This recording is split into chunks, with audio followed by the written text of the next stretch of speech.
Welcome back to the Rose Whisper Sew Along. Here it is, and you're looking at and you're going, oh my gosh, I have to do parallelograms. Nope, it's all half square triangles, and it's called Mosaic. It's easy, believe it or not, no parallelograms, but it's a lot of half square triangles. In fact, that's all that's in this block. So if you look, see the way this green looks? It does look like a parallelogram, but here you see two half square green triangles are touching each other.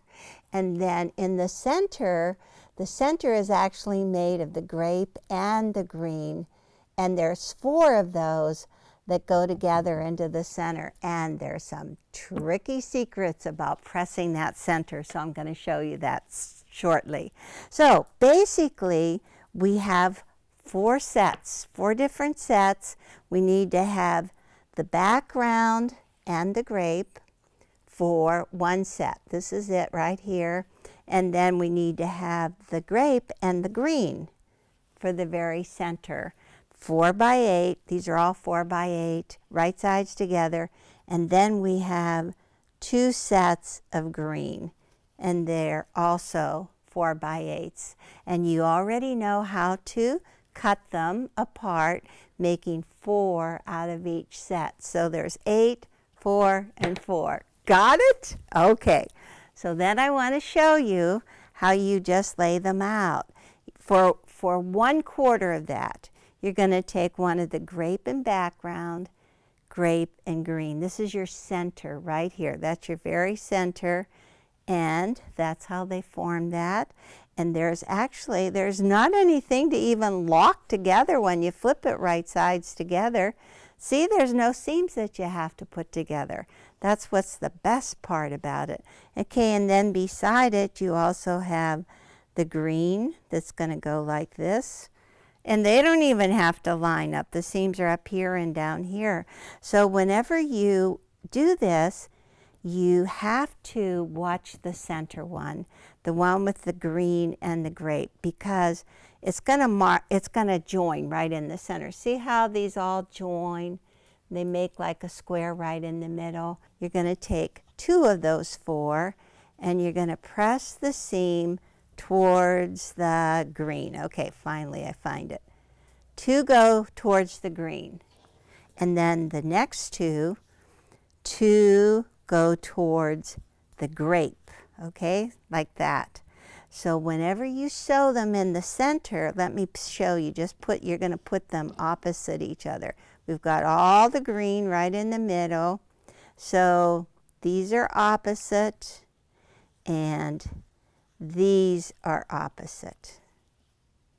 And so, if you look right here, you can see they're going in opposite directions. One's going down, one's going up.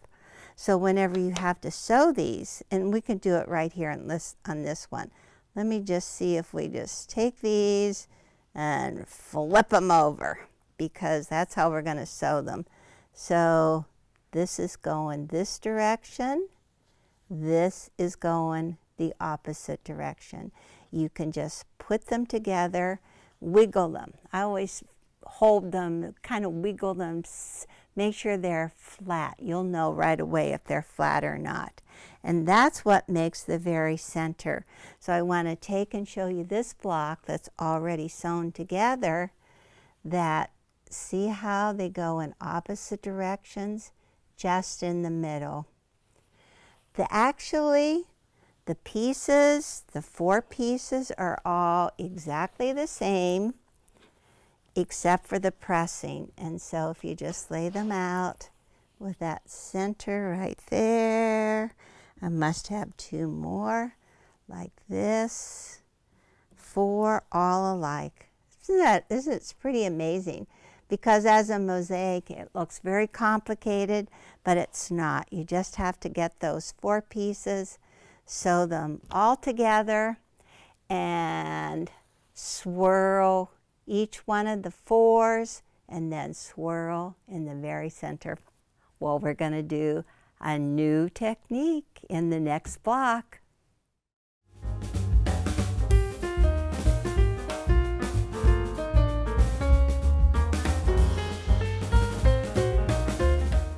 Welcome to our Rose Whisper Sew Along.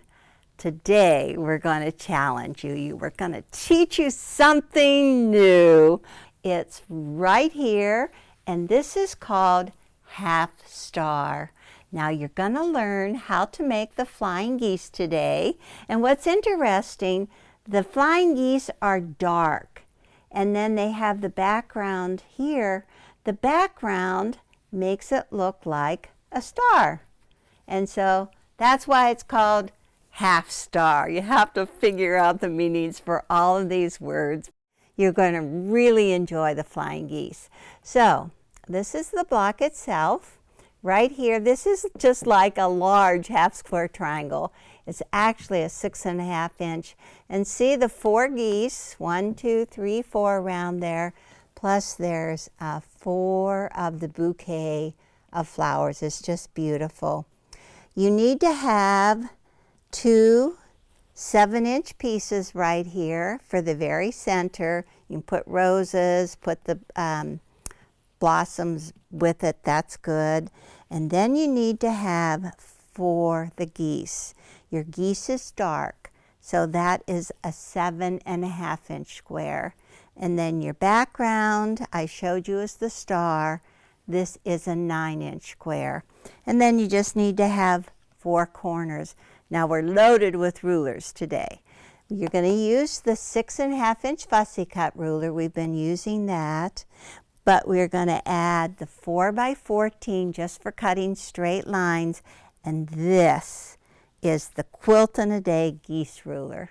This is Loretta Smith's invention many, many years ago, and she revolutionized geese making, I'm telling you. But on this one ruler, you can trim out a 3 by 6 finished geese, or on the opposite end, a 1.5 by 3 finished geese. So it's very, very useful. Okay, let's start right here with the 7-inch squares. Teresa already drew a line, and you stitch on the line. Just stitch on the line. This is a little different. You're only stitching on the line, and then just take your 1/4 inch line. We're going to just trim away this part of it. So you put the dash line on the stitching, trim. This is extra. This is the part that we're keeping right here. So let's just get rid of that. Put that over there. So you open and press it to one side, and let's just look and see. This should be a little larger than our 6.5 inch fussy cut ruler. Okay, let's just lay the line right in the diagonal line. Oh, such a little bit. But we have to make this trim back to 6.5 inches so it lines up with our geese. So let's just center that diagonal line right on top of the seam. Just trim back, forward, another side, and then carefully you can just swing this around and cut the last 2 sides. Okay, that is the largest half square triangle we've made, isn't it? So let's just set this aside, set it up here. And now let me take the geese. It's really fun. So, okay, the smaller square is on top. It is 7.5. The larger square is on the bottom, 9. Now, we have dark geese. Next time I'm going to show you how to do light geese. So just keep that in mind. You draw a diagonal line, corner to corner, and then sew 1/4 inch away on both sides. And then just take your straight edge again and trim from corner to corner. It's pretty big here.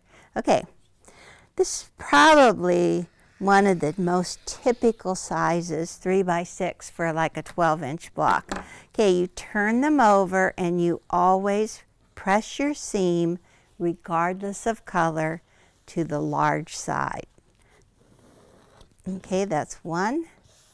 And then turn this over and line that up and press it. Okay, now you take one, leave it right side up. Take the second one and place it right sides together, matching opposite fabrics and keeping the diagonal lines down through the middle. And it's easy because everybody always wants to match up the seam. No, they're offset from each other. They look like that, and this will help you just say, okay, where's the goose tails? That's what I always do. There they are, honk, honk, right there. Okay, now draw another diagonal line, one corner to the other. Okay, and then you once again sew a 1/4 of an inch down one side, turn it around, sew a 1/4 of an inch down the other side. And look at this, what we have. I'm just going to lay this down. That's exactly what it is. The diagonal line, stitching on both sides. So now take your ruler again and cut on this line. We're getting there. We're going to make 4 geese. We're almost done. So when you open it up, this is what you go. And now you're starting to see, of course, if you cut that in half, there you are. There's a goose. Turn it around the other way. Another, 2. Pick up the other piece. 3 and 4. So now you get it. Okay, so now take this piece, and we want the seams to press in opposite direction. So I'm going to just do a little clip right there. Okay, lay it out like this, and dig for your scissors. Stork scissors. So stork scissors.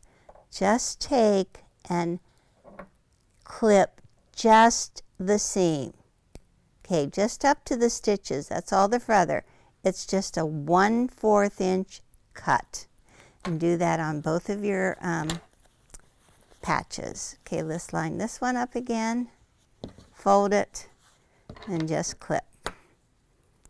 And then it makes it really easy to press your seams. Okay, so now you're going to press your seams away from the goose patch. Right here, this is unpressed, just go like that. Do this side, flip it, it's going to go away. And when you turn it on the back side, then you see how they're going in opposite directions. Perfect. Okay, we're nearly there. So now we're just going to take the geese ruler and line up the point with the point on this. Look how good. Jeez, you can see it? Oh, it's perfect already. So there's a little bit extra on the sides to cut that. Just start and go backwards and then go across the rest of the way. Separate that one away so you don't cut it. Okay, go right over here on the edge, cut it. That's extra, get rid of that. I have 2 more sides left. So I'm just going to slide it around, cut down the opposite side, cut off that tip, and actually this looks really good across the bottom. So I've actually gone around all 4 sides, and then you just duplicate that with the next piece. Repeat it exactly. Right there across the top, and notice that the ruler has this 1/4 inch line right built in, and then the cut is above that, so whenever you're doing your seams you always have that 1/4 inch there, and your tops will be very, very perky. It's good, really works well. So out of those 2 squares I've made 4 geese, 4 perfect geese. So now let's just get rid of this, put it out of the way. So let's find the center right here. We're going to lay it like this. And see, look, if you turn the geese in, you get a completely different look. But if you turn so the white is touching the center, then you see the starts of the star. Okay, 2 more. 1, 2. And then you've got the 4 corners, like so. It's like, this is like a puzzle, just putting it all together. In fact, it's just, you know, sometimes you can really stand back. You have to stand back and squint and make sure it's right.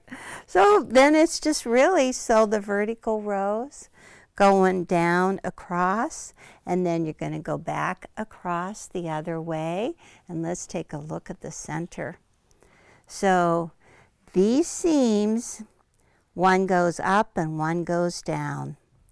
And then these seams are going to be nice and flat in the corners. For your final pressing, press away from the center. And you've got your challenge cut out for you.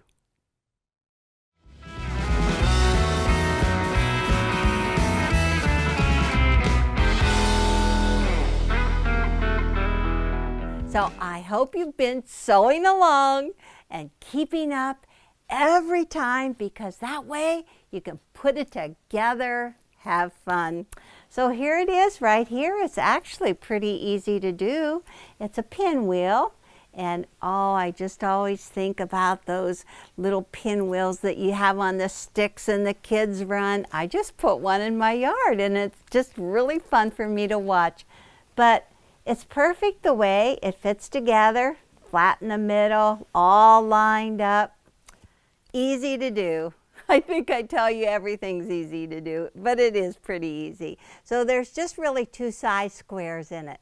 This one is a 7-inch. You need to have 2 7-inch of the dark, and then these are 7.5-inch. You need to have 1 of each, a background and a medium. So the 7-inch, you can stack them up, and all you need to do is just cut 1 diagonal. Okay, let's just get this cut in half right there. Set it aside, and we'll move right into the spinning part. So much fun. So the first thing you need to do is put the 2 squares right sides together. You've got your background and your medium.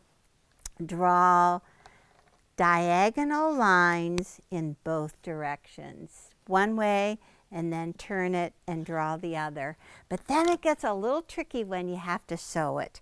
And my favorite foot to use is my 1/4-inch foot right now on this step, because you have to sew down on one side, go across the middle, and down the other side. And to have a foot that can measure 1/4 of an inch from the needle on both sides is very unique. So look for that.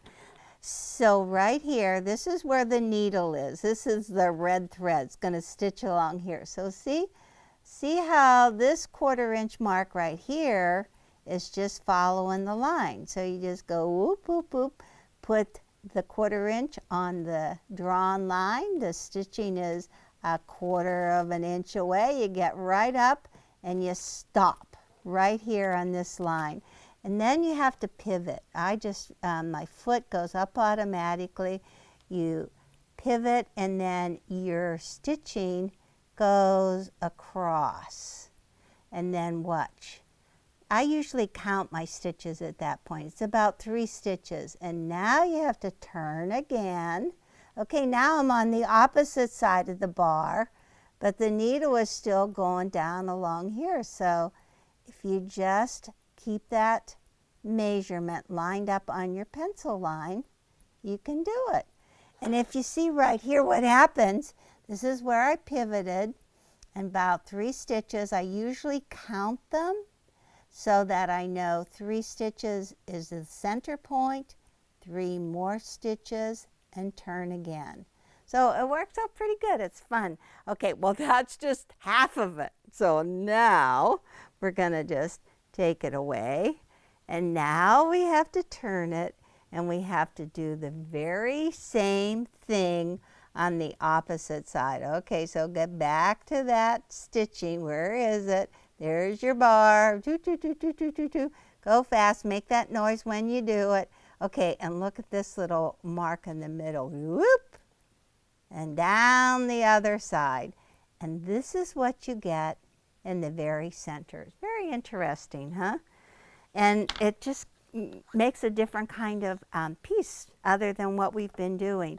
So finally, once you've stitched a 1/4 of an inch down one side, pivot across, turn, the same thing, turn it, pivot. Okay, I don't want to break this apart, so let me kind of hang over the edge of the table. Now you just cut on your pencil lines. So instead of having, a lot of times when we do something like this, we have stitching on both sides, but you're going to see it's stitched one way. Okay, towards the dark. Let's get it laid out. But it's a lot of fun whenever you have the right foot to use, and then you don't have any mistakes. So let's just do this one right here and here. And then you just take your halves and you're going to line them up like this. Let's separate these out and lay them like this. So on the top, this one needs squared up. And the easiest ruler is the 6.5 inch fussy cut ruler. You've got that X right in the middle there. So you can just place it so that you've got the X going down right through the middle, very, very little on all 4 sides. That's the great thing for this patch, to use the fussy cut, because you have the X right in the middle. And then I forgot to put my little mat on the table, so I'm just going to take that corner that I already have trimmed, put the ruler back on there, line this up a little bit there, a little bit there. See how little you actually do sliver trim out, and all the points are gone. Okay, so now let's just move these out of the way, and you can see this beautiful blue makes the pinwheel right in the center. 1, 2, 3. Ooh, look at that. Sharp. That's a variation, huh? Oh my goodness. Look, we can get 2 blocks out of that. Let's return it around this way. And we have a whole new block. I didn't study this lesson very well. One more. It's okay if you leave it in. There. They look alike. Is that right? Yes. It's right.